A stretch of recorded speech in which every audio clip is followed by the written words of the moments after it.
Hello, my fellow viewers and subscribers, and this is Supercholatemilkshake, and I am back talking about my post-jam Productions Jam game. Man, that's kind of a mouthful.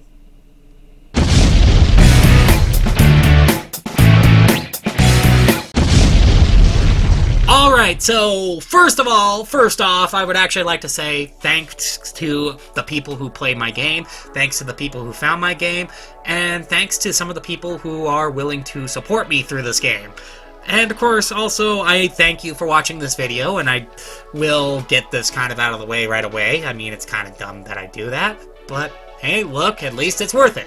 So, in a nutshell, I would have to say that this game was kind of interesting to work on, especially with the fact that, well, I'll get to that when I get to that fact, but, well, yeah, it'll be a teaser for what might come later on inside this video. So, let's just start off with the stuff that I really wanted to talk about.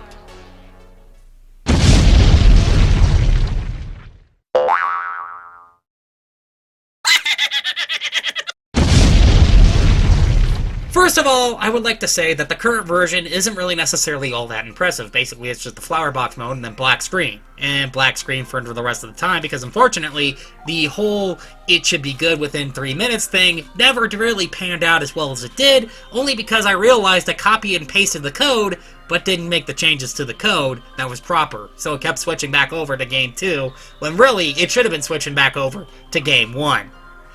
Whoops. My bad. So basically it just remained as a black screen. The reason why the black screen there is, well, I'll get to that when I get to the planning section. But however, there is some improvements that I have made to the game. Now first of all, I actually didn't record this, but you could plant flowers on top of flowers within the current version of the game. I fixed that so that doesn't happen. It glows red whenever you have a flower growing there, and it will not allow you to plant another flower there, no matter what you do. And of course, another thing that I also fixed that might have been a little bit of an issue is that I also made it so that the water and the fertilizer will stack. So, of course, you know, if you dump more fertilizer and more water on top of the flower that's currently growing there, it will stack up and will keep the flower healthier for longer. Of course, fair warning, you should never really let that health get too low, though, because, well, it may end up becoming harder to control and bring the plant back to life. I also did something, too, to adjust the timing just a little bit, because they were dying off way too quickly in the time-adjusted beta version, even. So I decided it would just be better to have a little bit of a longer cycle, let them grow a little bit quicker, and of course, to do other things. However, when it comes down to it, there is quite no handicaps besides the number of seeds right now, because of the fact that, well, I'll get to that when I get to that. Part of it's just a plan thing, and that's part of the reason why I'll get to it when I get to it. Another thing that I also added too, I'll pop it up on the screen right now, I also added a little timer inside the corner. So basically now you know what time it is, and you know, and basically it also gives you a bit of a frame of reference of how quickly these flowers grow too. But in a nutshell, it also tells you what day it is and what time of the day it is primarily. Oh yeah, and whether if it's nighttime or daytime by the AM and PM, but that's not important. Other words, I did manage to make things a little bit better. Oh yes, and the tooltip! I completely and totally forgot about the tooltip. The original version does not have this, however, the newer version does. So, at least I did that too. So, anyway.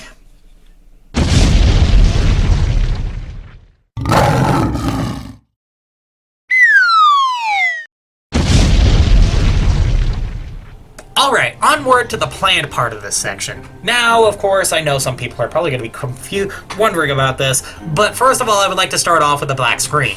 Basically, the black screen was supposed to be the nighttime segment of the gameplay, and basically you're supposed to be a bit of a monster hunter during the night, and a humble flower shop owner during the day. You know, a bit of a vigilante type style thing, you know? I don't know how else to describe it besides vigilante. But the thing is that basically no matter which way you look at it, you were going to be raising some of these flowers during the day and hunting and fighting off the flowers and tending the village at night. However, when it comes down to it, a lot of people may be confused about why on earth are you doing both of these things. Well, the reason why is because this guy actually found a common ground and was probably able to collect a few seeds and find out that, hey, look, these flower monsters aren't so bad. So he tried to raise them so that they're a little more fit for society. However, he also needs the seeds in order to raise these flowers to be more fit for society.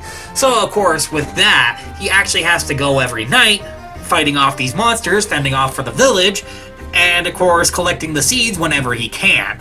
Of course, there is also another mechanic that I also had planned that also had something to do with the daytime, where you can pick a plant and have it as a companion during the night. Whether they fight or be diplomatic, it doesn't matter.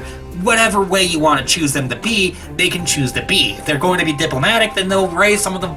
They'll try to convince some of the other monsters to join your side and help fend off the village. If they're going to fight with you, then of course they're going to be alongside of you, defending you, and yes, even trying to keep you out of trouble as much as you possibly can. Also, another thing that would also cross over from the daytime to the nighttime mechanics is that if you let some of the flowers die, they will literally come back to haunt you for it. And when they get you, they will stun you. They will stun you for a good solid maybe 10, 20 minutes. Something about that for a time frame. Either way, basically they will stun you whenever. They will stun you, and basically that will allow the monsters to get an upper hand. And of course, if you had a flower companion fighting with you, then of course in that case, they probably wouldn't get that much of a chance because they would at least try to defend you. However, the other part is that that flower companion idea ended up being scrapped early on and probably won't be present in the jam version, only because of the fact that developing a companion system that actually is really good is kind of a headache. It's time consuming, and really I don't think I could do that within a week, let alone a weekend. So, keep that in mind. Another thing I would also like to add on, though, is for the daytime section. Actually, I kind of wanted to add a bit of a full-fledged economy. You could put some of these flowers up for adoption and get a little bit of money off of them. And the good news about getting a little bit of money off of these flower monsters would be that, well, number one, you would also have money to go out and purchase some more seeds if you need to, and you could also purchase some plant food and some water if you need to, because I actually have an idea that really... Granted, right now you can stack the water and the plant food, but I kind of want to make it so that you have limited resource of the plant food and the water as well, so that you don't go like, yep, just click, click, click, click, click, click, click, just spam click on one of the flowers, spam click, go down, select the fertilizer, go back up, and then spam click on one of the flowers again, so that the flower lasts forever and ever and ever and ever. Which, of course, I don't think is necessarily the best idea. There's got to be some kind of limit there. So, the idea is that basically we can limit the water and the fertilizer so that you have to manage some of your resources, and you also have to take a factor in of risk versus reward. You can risk either picking the flower as your companion and lose the money, or you could give up the flower... Or you could give up the flower to somebody else who might take care of it, and of course be able to get some more food and water for some of the flowers that you're currently having. Or maybe trade out for rare seeds or something like that if you need to.